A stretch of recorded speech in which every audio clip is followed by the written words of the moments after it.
Welcome to this final webinar in the 2025-2026 Silicon Web Customers Guild Presents webinar series. Today's talk is Jules Verne and the First Science Fiction Masquerade with author Kathe Gust. Before we get started, happy Mother's Day. Today we honor mothers who were our greatest influence and the ones we turned to for guidance and comfort as we were growing up. For many, our mothers also patiently taught us to sew, helped us create amazing outfits that we wore on Halloween, and stimulated a lifelong interest in costuming. Thank you for making this webinar a part of your Mother's Day celebration. A few words about the Silicon Web Customers Guild webinar series. The Silicon Web Customers Guild webinar series offers talks by speakers on a variety of topics about costumes and costuming. The webinars are free to Silicon Web members and may also be available to the greater costuming community on a space available basis. Send feedback or suggestions for future speakers to board@siwcustomers.org with subject line webinar series. The chapter acknowledges the International Costumers Guild Marty Gear Costuming Arts and Science Fund for a grant award in support of developing this webinar series, and the ICG for making its Zoom platform available to chapters and special interest groups. A few notes on Zoom. Please set or leave your video and audio controls on mute. Feel free to chat or react during the presentation. There will be a Q&A period after the presentation. To ask questions, type it into the chat window and optionally label it as Q&A. When the webinar is over, please complete a brief survey on your experience. A masquerade ball organized by Jules Verne in 1877 featured hundreds of attendees in costumes that were inspired by the characters and places from his scientific fiction novels. The event took place over 60 years before the first costume science fiction-themed convention in 1939. Had Jules Verne once again anticipated the future? Sci-fi, fantasy, and historical costumer Kathe Gust will discuss the process of researching and writing her recently published book, Jules Verne and the First Science Fiction Masquerade. Kathe Gust enjoys making clothing for many historical periods and various sci-fi and fantasy genres with an emphasis on recreation. Kathe has sewn since childhood and began theatrical costuming at university. When the Lord of the Rings movies came out, she turned her spouse into King Theoden and herself into Éowyn, Arwen, Bilbo, and even Gamling, branching out from there into other times and places. She is Silicon Web's secretary and web diva and is assistant editor of the Virtual Costumer magazine, for which she has also contributed a number of articles. She is also president of the Greater Bay Area Costumers Guild. Kathe was a recipient of the ICG Lifetime Achievement Award in 2021. So congratulations, Kathe, and thank you for talking to us today about the process of researching and writing your new book. Thank you for coming to this Silicon Web Costumers Guild webinar on my book about Jules Verne.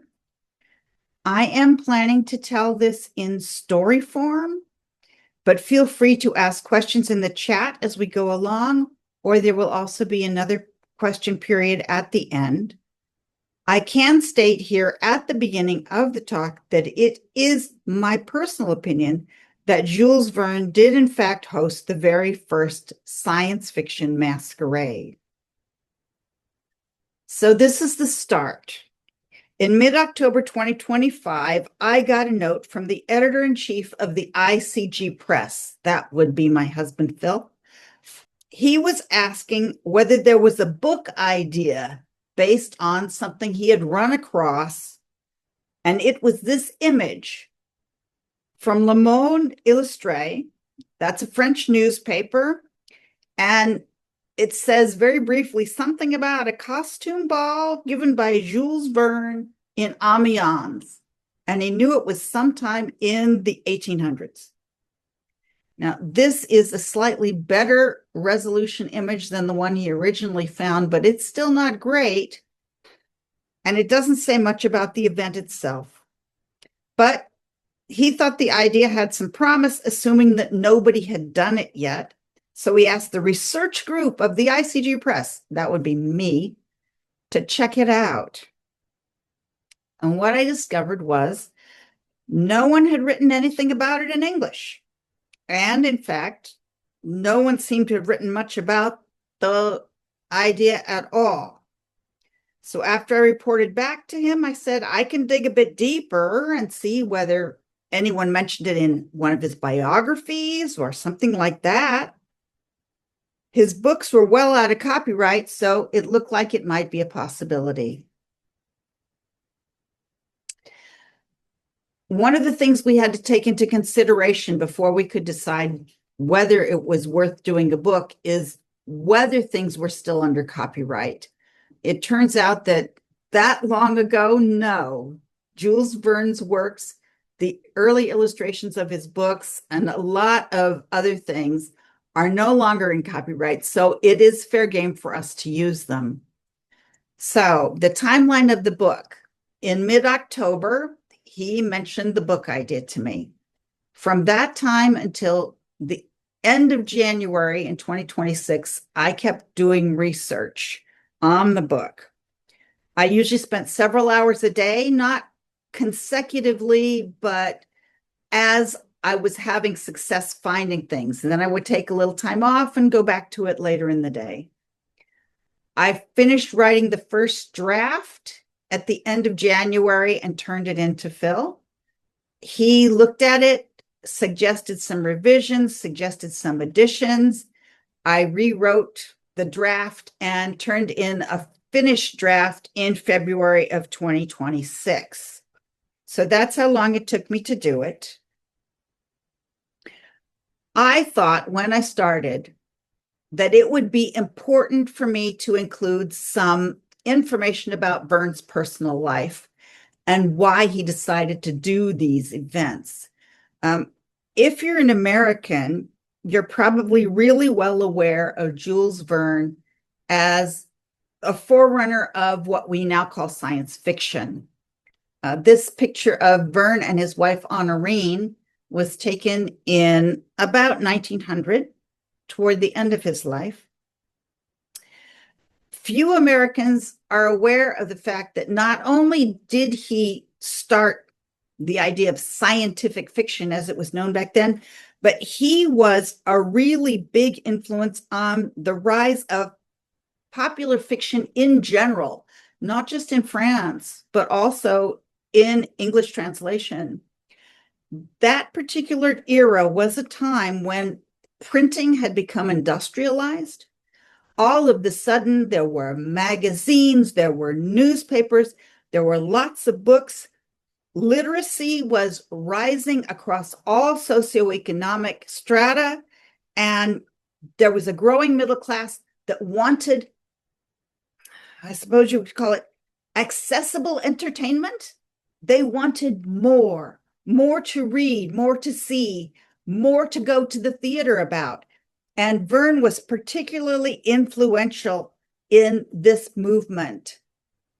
It turns out that when you read more about Verne, you also find out he was not particularly interested in science as a thing. What he was interested in was geography, people, cultures, and places. And he was using science as a tool to allow him to write about the things that he was genuinely interested in. Because, as he put it in one of his interviews, sometimes that's the only way I could get my hero to the locations I wanted them at. So I had to use something new and scientific to do that. Verne also adapted a lot of his books for the stage. He originally did write theatrical things before he began writing literature. And so it turned out that adapting his scientific fiction books for the stage made him tremendous amounts of money, much more than he ever made from writing those books. So here I am going to do this book. And the first thing I did was I went looking for a better engraving. This one was one of the ones that I found. And I was lucky because this early one that I found actually had a note from the seller. And the note said, engraving, the transvestite ball given by Jules Verne in Amiens in 1877. Drawings by Daniel Verger after sketches by Mater. Engraving published in Le Monde Illustré, April 14, 1877. It depicts various scenes from the costume ball given by Jules Verne on Easter Monday, April 2nd, 1877. The orchestra played music by Offenbach. The ball drew 350 guests, including his friend Nadar in the role of Michael Ardan, who they said emerged from the shell. It cost the princely sum of 4,000 francs, a wonderful document from one of Jules Verne's rare follies in his heyday. Well, the Nadar that they mentioned emerging from the shell was one of the Verne's friends. He was an early photographer and a balloonist. He, in fact, took Jules Verne up in a balloon so Verne could see what it was like. And he was the original inspiration for the character Michel Ardan, who was the hero in From Earth to the Moon. If you notice, Ardan, A-R-D-A-N, is an anagram of Nadar, N-A-D-A-R. So he came as his alter ego to the party. That princely sum of 4,000 francs that they spent on this party, if it was translated into American dollars today, the buying power would be between $14,000 and $16,000. So, an expensive party. But that note was great because it did give me lots of synonyms to try and lots of apparent facts, which had to be confirmed. One of the things that did bother me, though, was he said it was a transvestite ball. But just from the way that is phrased, I got the idea that it could have been machine translated from another language, possibly from French, and that word was mistranslated. Because one of the things I had come across when I was costuming is something called bal travesti, which is costume ball. And I decided that I was going to use that instead of transvestite. So bal travesti, fancy dress, costume ball, masquerade ball, the date and the month, and possibly because he seems to have been so famous at the time, searching on Jules Verne's friend. So from there, I went to the back issues of that newspaper, which is no longer in existence. But I decided what I would do is look over all of April 1877 to see if anybody mentioned Jules Verne or a ball or Nadar, just in case, maybe even Amiens if I had to. But it turned out that I didn't have to go quite that far. I did find an article. It was not published in the same issue of the paper as that engraving. It was another issue. And it did mention that there was costuming at the party. This is the first paragraph of it. You can see it on the screen right there. It's the first paragraph of that article. It does not say how they costumed, just that some of them came in costume. So at that point, I thought, well, if it's making the papers in Paris, which is where Le Monde Illustré comes, maybe there's a local newspaper. So I went over and looked, and Amiens did have a newspaper report on it. They said the costumes were remarkably rich. They were interspersed with those taken from the works of the master of the house, to whom it was important to pay a shining tribute by reproducing the different types created by his fertile imagination.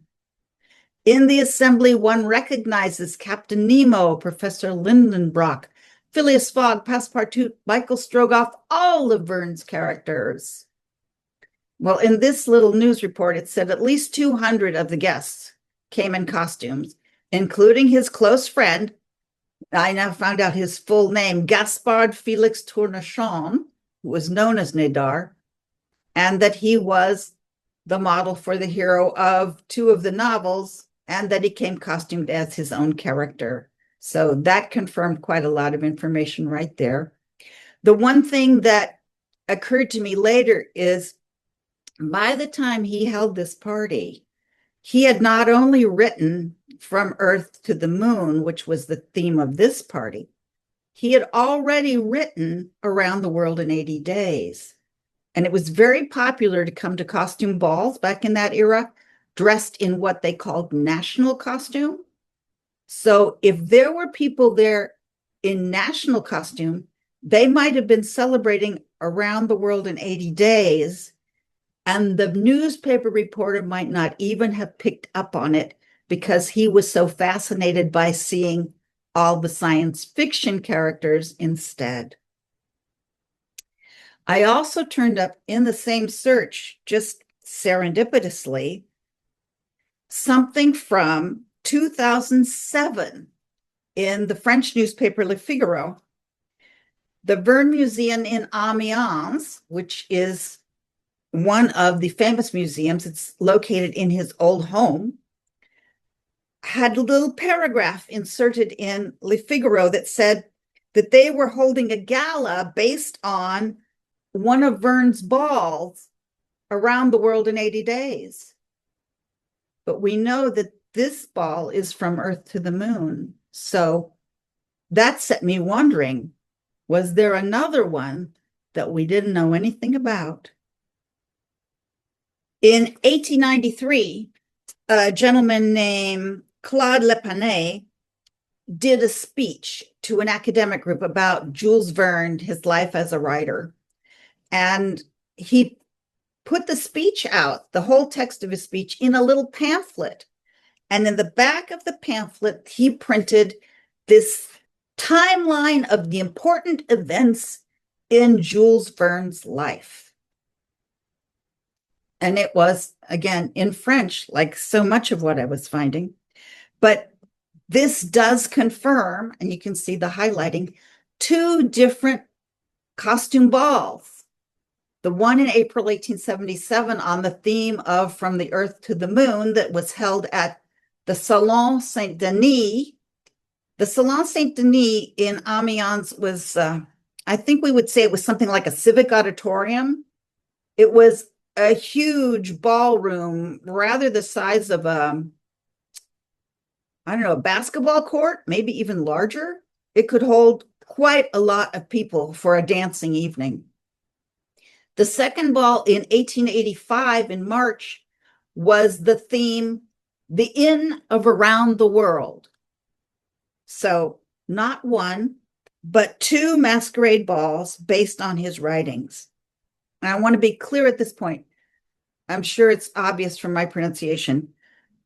I do not speak French beyond what you might call tourist French, and I don't read it very much better, but I am very familiar how search engines work. So I kept searching. The next place I decided to go was the Verne Museum.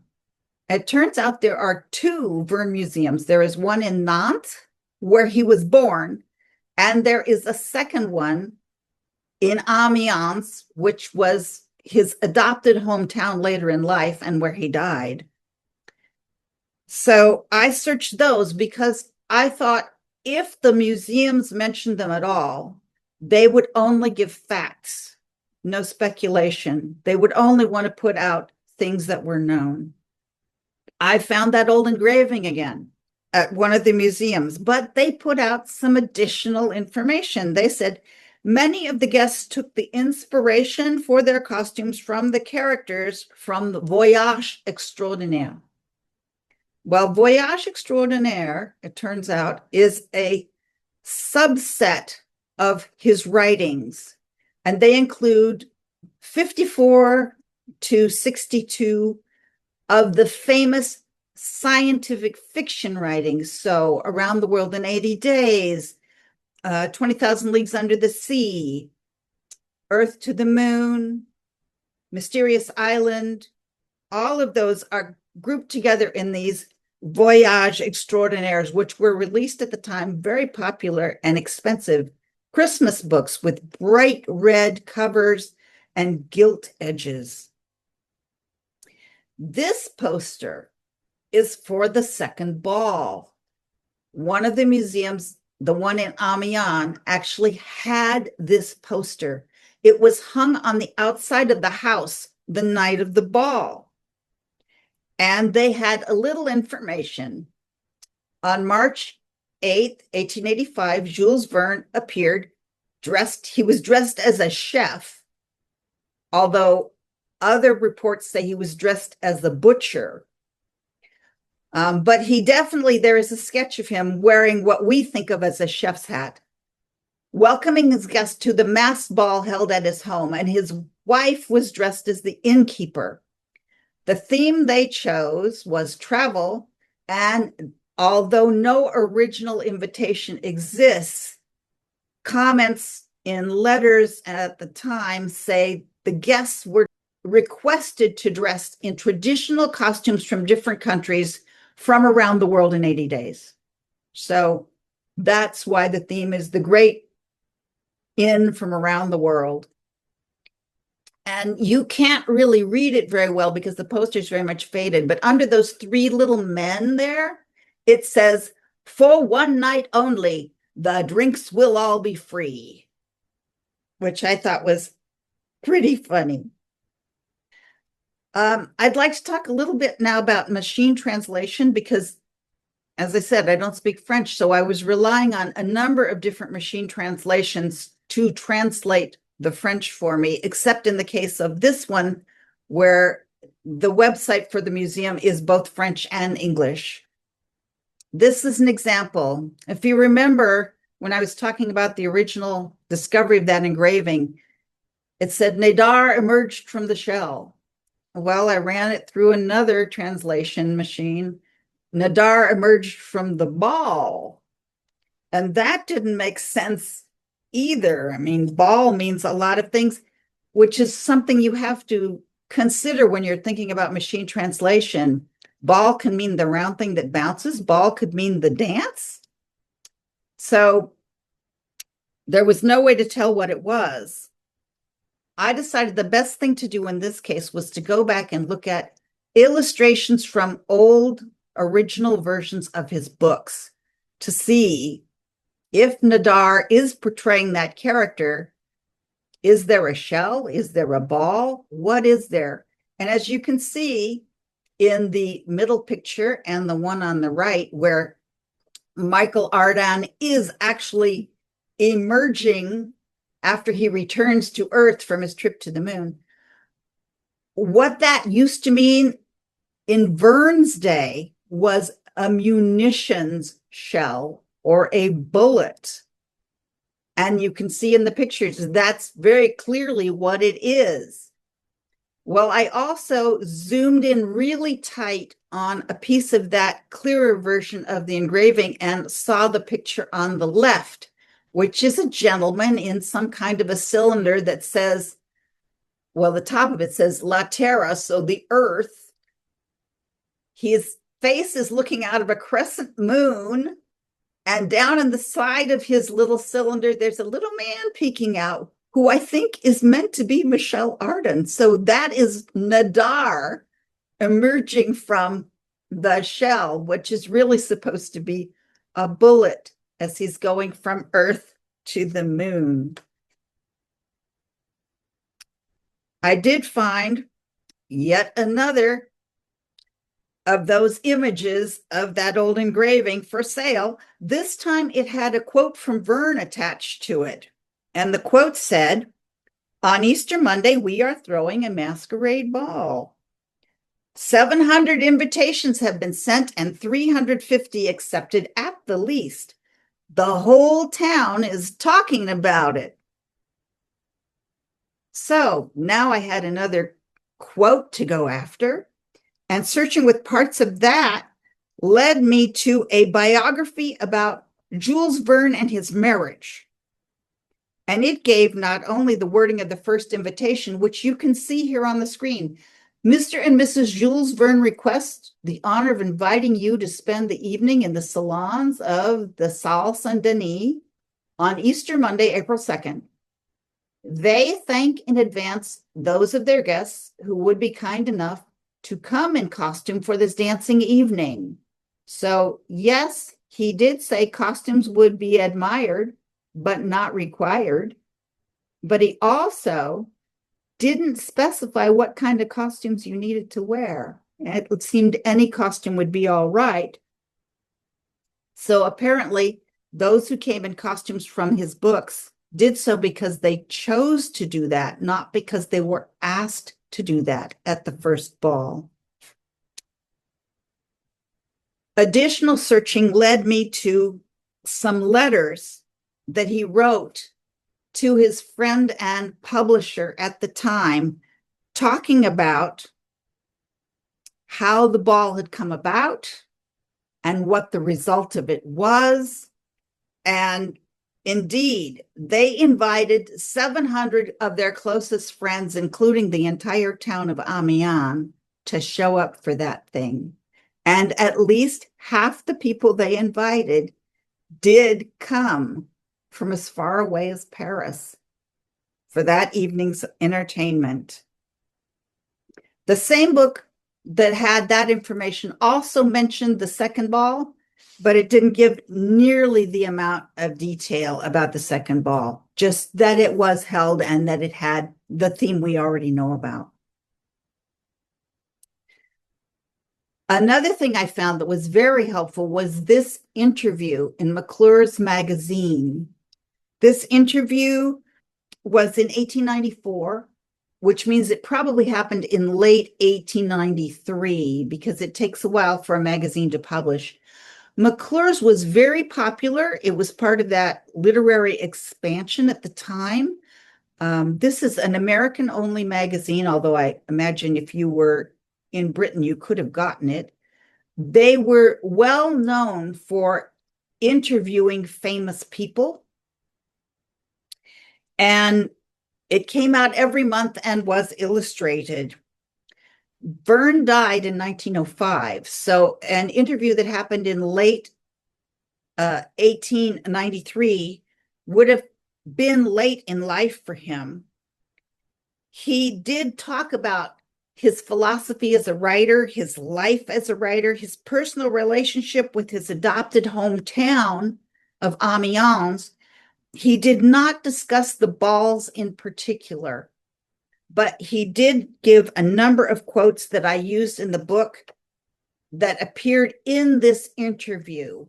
So there is a link to this interview in the book. If you would like to read the whole interview, you can find it back in the references. Obviously, whoever did interview him was able to interview him in French, but spoke it well enough that they were able to write the interview in English for the McClure's magazine.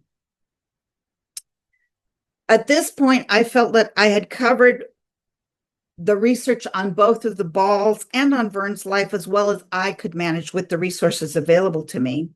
So I began to look for costumes from similar events. There are no photographs taken at either one of the Verne balls. Despite the fact that his famous friend, the photographer, was there, he left his camera at home both times. So there are no known photographs. There is the engraving, and there is a little sketch of Verne and his wife in their outfits, but that's it for the second ball. Fortunately, these masquerades were wildly fashionable at that time, not just in France, but they had them in the UK. They had them all over North America. It was a pastime for wealthy people to get up these costume balls and invite their friends. So there were photos that I was able to find. For example, the photo on the right of these people in what passes for national dress at a costume ball held in North America. There were also some existing costumes on the left there. You can see one of them that is preserved in a museum. That is an existing costume from the time, from a gentleman. And there were some books, because if you're going to be wealthy and you're going to attend these balls or give these balls, you need to be able to take an idea to your dressmaker and have them create a costume for you to wear to the balls. So this particular kind of costume drawing was very popular. The book does have a number of photographs from the 19th century, similar to the one that you might have seen at the beginning of Jules Verne and his wife, hand-colored. Also, there are a number of these kinds of illustrations. This is a young lady representing an Egyptian costume. And the URLs for those online books are also available in the back of the book, as some of the color plates of the national costumes, which might have been worn to the second ball. They're also reproduced there. As for organizing the book, when we got down to actually putting the book together, we decided we were going to organize the chapters this way. So these are the chapters that appear in the book. Jules Verne and the Dawn of Science Fiction Literature, that's the part I wrote about Jules Verne and how he felt about being a writer, why he moved to Amiens when he did, why he threw the parties. Jules Verne throws a science fiction themed masquerade ball is the information we found out about the first ball that he threw. Then another masquerade ball goes around the world. That is the information that we found about the second ball with the Around the World in 80 Days theme. And then the editor asked me to put in a section on modern or recent attractions and merchandise that are inspired by Jules Verne. It turns out that although he lived long ago and his books have been turned into movies and other things, inspiration for things since then, he's still very popular. And there are theme park attractions based on his works. There's merchandise still coming out based on his works. So there's a little section in here about attractions and merchandise that you can go and see or buy if you're interested in Jules Verne. And then we have the conclusion and the appendix. The appendix is where we put all of the non-Verne related photos. So those costumes, the things from other museums. I did not want to confuse people that they came from the ball that he gave, because there are no images other than that one engraving from the ball that he gave. So they're all in the appendix under historical costumes for a Jules Verne Masquerade Ball. And then references is a list to the things that are not necessarily illustrated. So things like that interview in McClure, things like links to other things that I read about Jules Verne and his life and the balls, in case you want to follow up on the research as I found it. As I said at the beginning, the book was turned in at the end of February, and it became available for purchase at the end of March. You can get it in hardcover, paperback, ebook, or PDF. There is the URL for the ICG Press where you can buy it. That's where the QR code goes. But if you prefer to buy from other sellers, it is also available from other sellers. And in the unlikely event that you want a signed copy, you can get a hand-signed book plate by sending me a self-addressed stamped envelope, and I will sign one. It will not be a printed signature. I will actually write it with a pen and send it back to you. So if you want one, just let me know. If you have questions about the book or the process that we went through in writing it, I would be happy to try and answer those for you. If you have questions about the editorial work, the editor is sitting here and he can answer questions as well. Okay, Phil says he doesn't see any questions in the chat. So you want to go on to the closeout? Well, thank you, Kathe, for giving this talk and for writing such a lovely book. I've enjoyed working with you editing it, and I've actually enjoyed reading it as well. So thank you. Thank you very much for doing that. A few words about the International Costumers Guild Press. The ICG Press publishes long-form content, including books and monographs on topics related to costumes and costuming. If you have an idea for a book or a manuscript that is ready for publication, contact the editor-in-chief at icgpress-editor@costum.org. For more information, you can visit the ICG Press online at this URL. Someone here says, how is this different from just a mask ball? You mean Jules Verne's? What you've talked about here. Yeah. Jules Verne's were not different from any other masked ball. The thing that was different about them was that the people in attendance, particularly at the first one where they were told they could come however they wished, decided that they were going to honor their host by coming as characters from his books. And that is what made it the first science fiction masked ball, is that they chose on their own to come as characters from his particular books. But it was a standard masked ball in every other way, except possibly its size, because it was huge. It was over 350 people in attendance at it. I will note there was also a skit. Now did the skit of him coming out of the shell. Well, yes, but I think he would have done that anyway if he'd come as that in any other masked ball. Patrick says, hello from Chicago. Your voice is coming through very well. Thank you. And Debbie Chowdhury says, thank you for this. I enjoyed it. And Merritt says, love this, enjoyed the research as well.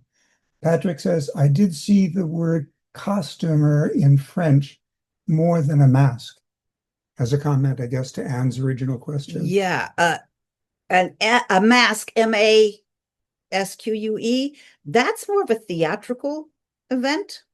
At least that's the impression that I get, is a mask is a theatrical event, but a masked ball or a costume ball is just a regular ball where you come in a costume. You're dressed up as someone other than yourself. You're in disguise. So if you look at To Catch a Thief, for instance, during that thing, that is a mask. That is a masked ball, yes. If you watch Alfred Hitchcock's To Catch a Thief, they are at a masked ball. I will point out one other thing. Not only was Jules Verne the first masquerade director, if you will, but he was also the first author guest of honor. I suppose he was. Any other questions? Okay. About upcoming and past webinars. Announcements of upcoming webinars are emailed to Silicon Web and the ICG members. They're posted as events and notices on Facebook and published in Silicon Web's The Virtual Costumer magazine.